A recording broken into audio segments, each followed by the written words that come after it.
नमस्कार। चलिए आज बात करते हैं बिजनेस के एक बहुत ही जरूरी कॉन्सेप्ट के बारे में, लायबिलिटी। आखिर ये है क्या और कैसे ये किसी भी बिजनेस को, आप जानते हैं, आगे बढ़ाने में मदद कर सकती है। आइए इसी को समझते हैं।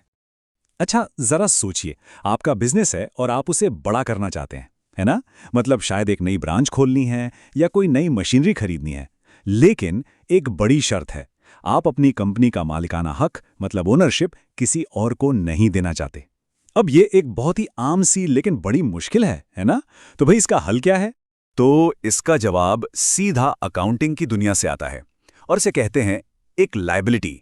अब हो सकता है ये शब्द सुनने में थोड़ा टेक्निकल सा लगे, पर यकीन मानिए ये बिजनेस को फंड करने और उसे आगे बढ़ाने का एक बड़ा ही स्मार्ट तरीका है। तो सवाल उठता है, आखिर ये लायबिलिटी है क्या? बिल्कुल सीधे और सरल शब्दों में कहें तो ये वो पैसा है जो आपके बिजनेस पर उधार है, जिसे दूसरों को चुकाना है। इसे आप एक तरह का कर्ज समझ सकते हैं, एक फाइनेंशियल जिम्मेदारी जो बिजनेस चलाने के दौरान बनती है। और हाँ, एक बात और, ये कोई मामूली लेन देन नहीं है। लायबिलिटी एक कानूनी दायित्व है, मतलब इसे चुकाने के लिए आप लीगली बाउंड हैं। अगर ये पैसा वापस नहीं किया गया ना, तो कानूनी कार्रवाई भी हो सकती है। तो ये मामला काफी सीरियस है। ठीक है, तो अब ये तो समझ आ गया कि लायबिलिटी क्या है, पर क्या सारी लायबिलिटीज एक जैसी होती हैं? नहीं, इन्हें मोटे तौर पर दो कैटेगरीज में बांटा जाता है और ये बंटवारा इस बात पर निर्भर करता है कि पैसा चुकाने में कितना टाइम लगेगा और उसका मकसद क्या है। पहली हैं शॉर्ट टर्म या करंट लायबिलिटीज। जैसा नाम से ही पता चल रहा है, इन्हें 1 साल या उससे भी कम समय में चुकाना होता है। सोचिए, ये रोजमर्रा के खर्चों के लिए हैं, जैसे कच्चा माल खरीदना हो गया या स्टाफ की सैलरी देनी है। वहीं दूसरी तरफ हैं लॉन्ग टर्म लायबिलिटीज। इन्हें चुकाने के लिए 1 साल से ज्यादा का वक्त मिलता है और इनका इस्तेमाल होता है बड़े कामों के लिए, बड़े निवेश, जैसे कोई नई फैक्ट्री लगानी है या बिजनेस को बहुत बड़े लेवल पर फैलाना है। चलिए, थ्योरी तो बहुत हो गई, अब कुछ असल दुनिया के उदाहरण देखते हैं कि ये लायबिलिटीज असल में किसी बिजनेस में दिखती कैसी हैं। तो शॉर्ट टर्म लायबिलिटीज की बात करें, ये वो चीजें हैं जो बिजनेस के day to day cash flow को मैनेज करने में मदद करती हैं। जैसे मान लीजिए आपने किसी सप्लायर से उधार पर माल खरीदा, तो वो सप्लायर आपका क्रेडिटर बन गया। ये एक शॉर्ट टर्म लायबिलिटी है। ठीक वैसे ही कर्मचारियों की सैलरी जो अभी देनी बाकी है या दुकान का किराया जो अभी तक चुकाया नहीं है, ये सब इसी में आते हैं। और अब आते हैं लॉन्ग टर्म लायबिलिटीज पर। ये हैं बड़े खेल के लिए, बड़े निवेश के लिए।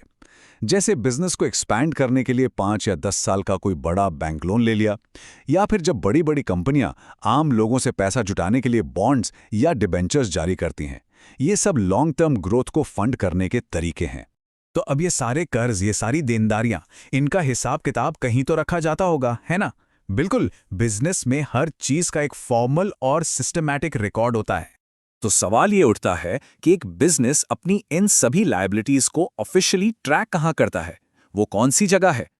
और इसका जवाब है बैलेंस शीट। ये वो फाइनेंशियल रिपोर्ट है, वो स्टेटमेंट है जहां कंपनी की सारी एसेट्स मतलब संपत्ति, सारी लायबिलिटीज मतलब देनदारियां और इक्विटी मतलब मालिकों की पूंजी सब एक साथ दिखती है। सच तो यह है कि बैलेंस शीट का पूरा खेल ही इसी एक फॉर्मूले पर टिका है, assets is equals to liabilities plus equity. इससे एकदम साफ पता चल जाता है कि कंपनी के पास जो कुछ भी है वो या तो कर्ज के पैसे से है या फिर मालिकों के अपने पैसे से। तो देखिए, सबसे जरूरी बात जो समझने की है वो ये है कि लायबिलिटी को सिर्फ एक बोझ या कर्ज की तरह नहीं देखना चाहिए। ये असल में एक बहुत पावरफुल स्ट्रैटेजिक टूल है। सोचिए, ये किसी और के पैसे का इस्तेमाल करके अपने लिए और ज्यादा पैसा कमाने का एक तरीका है। और सबसे अच्छी बात, अपनी कंपनी का कंट्रोल, उसकी ओनरशिप किसी को देनी भी नहीं पड़ती।